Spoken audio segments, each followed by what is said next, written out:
Are you tired of boring, uninspired rooms in your home?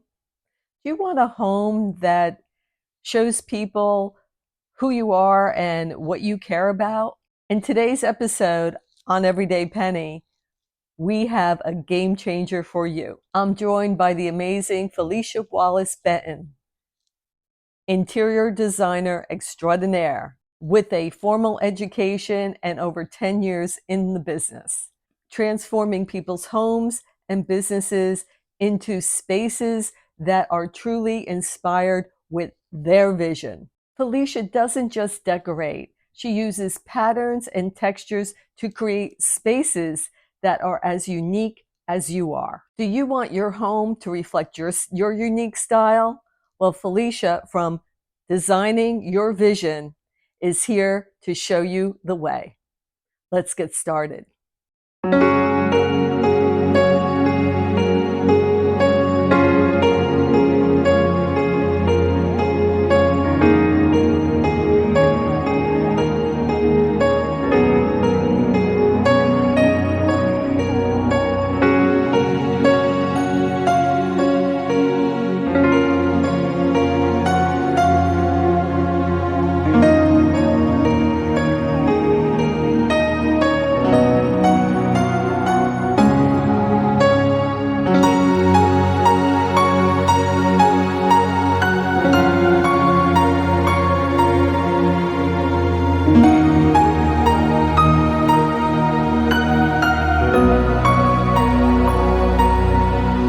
Hello, Felicia. We're so happy to have you here.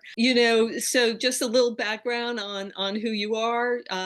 Felicia Wallace Benton. She graduated from the Art Institute of Philadelphia in interior design, and she's here today to walk us through a day in the life.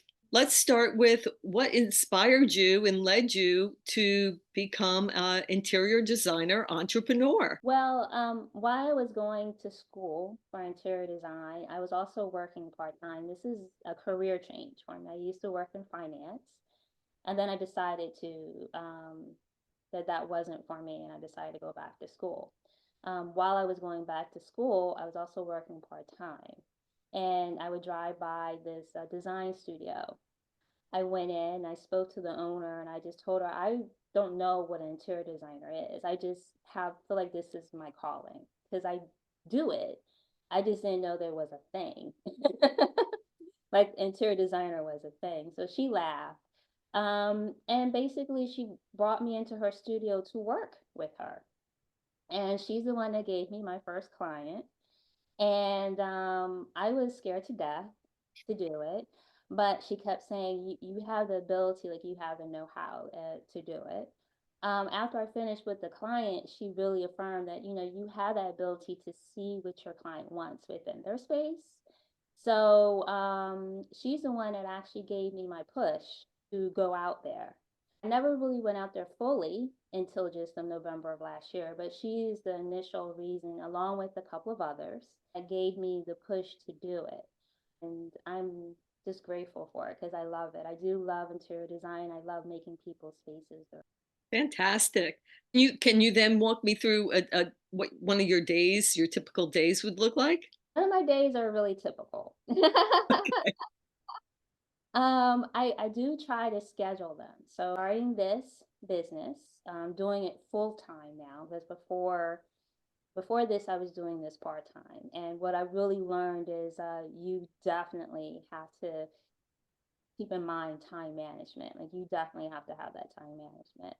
A day in a life will consist of me doing floor plans, me doing elevations for different space.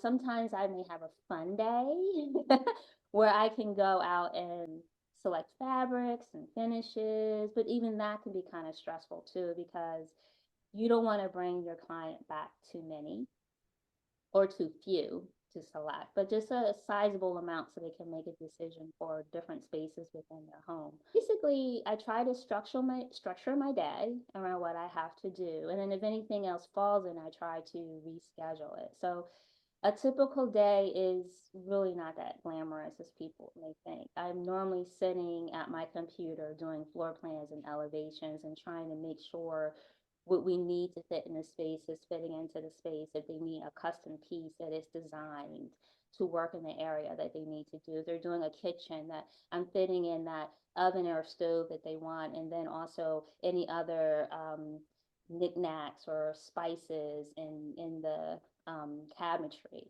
So it's a lot of paying attention to detail, and it's a lot of reviewing and editing. Much what a typical day is, and sometimes it can be very administrative when you're putting together presentations and stuff like that. But every once in a while, like I said, I get a fun day, which I could just play with fabrics, which is pretty fun. Cool. Yeah. So what would you say, what would you say set you apart as a designer? As a designer, I don't. People ask me all the time, "What is your style?" I don't have a style.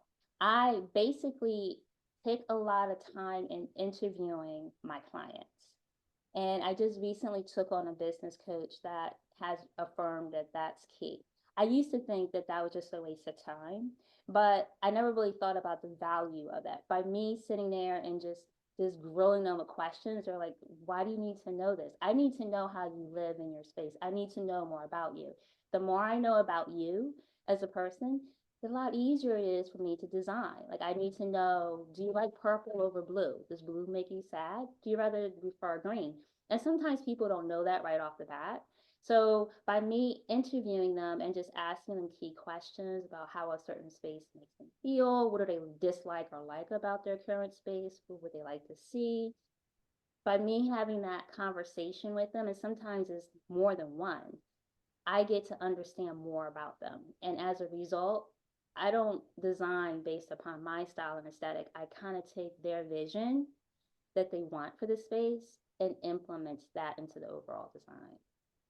So that's how they get what they want. And I can tell you for all of my clients, they come back and tell me, "You really delivered what I foresaw for this space, or what I wanted for the space, or what I've envisioned for the space." By my company's name is Designing Your Vision. That is my aesthetic. That is my gift. And so that's your style. Your style is designing their style and making their home their own. Website, there's a little boutique that I designed for a client, and she just wanted somebody young and fun to come into her boutique. And she just loved flowers, so we found a way to implement those flowers. And everybody who comes in there just loves the overall feel of the space. What I did is taking her concept and just kind of put like a modern spin on it, and then just giving it pops of color. So it just everybody who comes in just says, "Oh my gosh, this is so warm and welcoming. This is just beautiful." And it's called Linnell's Closet. It's out in Doylestown, but she just loves it. She's like, "I just love it how you took my vision and you just ran with it." Yeah. At the end of the day, it's their space. I just love the fact that they would go home and feel like it's theirs and not just my design. And I think that's a gift. Role would you say resilience plays in your business and in you being an entrepreneur, as well as any pivotal moment or decision that you have made? For designers, thanks to HGTV and all of this do it yourself. Not really, we are definitely accepted, but I don't think we're valued. So as a designer, you do have to have that bit of resilience when you get that client and they're kind of saying, "Well, I can do that, so why am I paying you?" And it's like you're paying me for my insight on the style of the fabric, the texture of the fabric, and combining it to let the space flow, to add furniture so you can move freely throughout the space, so it can be balanced, so it can have feng shui. Like that's what you're paying me for. You're paying me to add all those extra elements in. And that pop of wow, like a wow factor, the element where somebody comes into your space and it's like, "Wow, this is awesome." Get it? So as a designer, it's kind of hard, but you really have to have that resilience to sell yourself and to know what you know. People may question it and they could say, "Well, I can do that too." And it's like, well, then if you feel as though you can do it, fine. That's something I had to learn over in time and doing it, and also having a great mentor. Her name is Diane Bishop, by the way, Bishop Interiors. So in the pursuit of growth, how do you prioritize self-care? And you did mention, some days you just have desk work to do to, keep your business functioning. And, as an entrepreneur, that's certainly part of the job. This is true. So, I learned very early because again, I've been doing this for 10 years, but I've been doing this part time. So I was working full time, managing a design studio and helping architects and designers with their projects. And then I will come home and work with my clients up until like 8 or 9 o'clock, turn around, get back up at 5 o'clock in the morning to get the train to go back to work. So for a while there, I wasn't having any self care. I wasn't taking care of myself. I wasn't eating. I wasn't sleeping. And I realized that I have to take care of me. So I had to put boundaries on my time.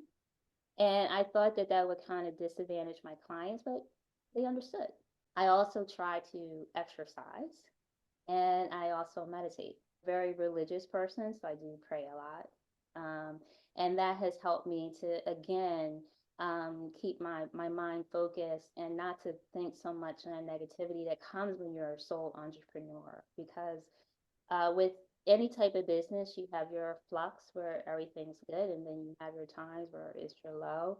And even though I've been doing this for so long, every time I meet my low, I start to panic. So that has helped me not to panic and to really continue to have faith and move on. And that's how I keep my sanity. And I want to say my sharpness too, because I know like the more I take care of myself, the more I'm able to solve those problems that some of my clients are facing if they're having within the room, or deal with something like all of a sudden being discontinued or not being available. Oh my gosh. Yeah, that's true. I mean, once you designed it, that it's kind of too late.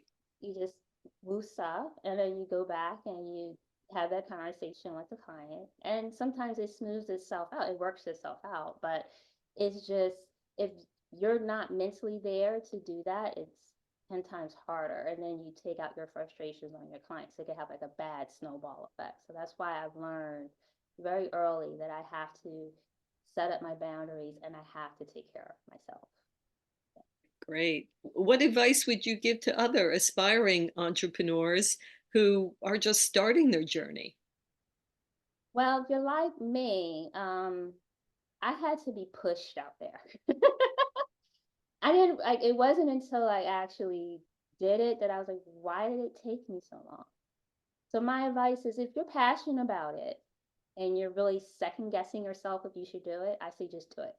Just go out there and become an entrepreneur, because 90% of the time, if you're passionate about it, you'll get through the highs and the lows and the negativity and everything else that comes with being a sole entrepreneur, because you take everything on yourself. You might have a small team, but you're the primary one. So if you're very passionate about what you do, about delivering that quality of service in whatever you do, whether it's an artist, an accountant, or anything that you do, that's going to shine through and that's going to come through to your clients. So I would say don't wait, just do it, and your passion will come through. And that's something that I would give to anybody. I tell my college students, I say, do what you love and the money will follow. And so you need to know every avenue to what you do, because some people who go to design school, like I did, they want to work in a firm, and a firm's not always for you. That's not always the next step. I mean, you can be a rep for a business. You can be a design consultant. You can work for another designer. There's so many avenues that you can do. You can even work in industrial design where you're designing product. So it's just learning your passion and following it is something that I would tell everybody. Once you have that and you know that you want to do it, just do it. Go out there and become an entrepreneur. Mhm. I totally agree with you, Felicia. And you got to start in one place to get to another. So why not? Like you said, start today. I believe that, yeah. And I'm not saying I regret when I started, but I kind of wish that I listened. Because when you're fearful about doing something and you're second guessing, but for me it was personal, I was second guessing myself. You're not really listening to what other people are trying to tell you. You're already have made your mind set up. And it wasn't until I was put in a position where I had to take that advice that I took it. And will tell people forever now, like just do it. Because I love being a designer. I love managing the studio that I love, and people could see that. People are going to see that, and they're going to stick with you, and they're going to do business with you. So that's something you don't have to worry about. And that's what people were telling me. I just didn't believe it. Yeah, I know we always want to be the best spark of perfectionism in every entrepreneur. There's a little spark. So Come through, yeah. yeah. So yeah. Well, Felicia, it's been great having you on, and thank you for, your inspiration of get up and do it today. And it's so great to know that, people aren't born successful entrepreneurs. It's something that's developed over time, and we all get better as we move through our projects and through our business. And it's good to have you. Really happy that you asked me to do this. Yeah. So thank you so much for having me. I appreciate it. If you liked this video, please like, share, and subscribe, and we'll see you again soon.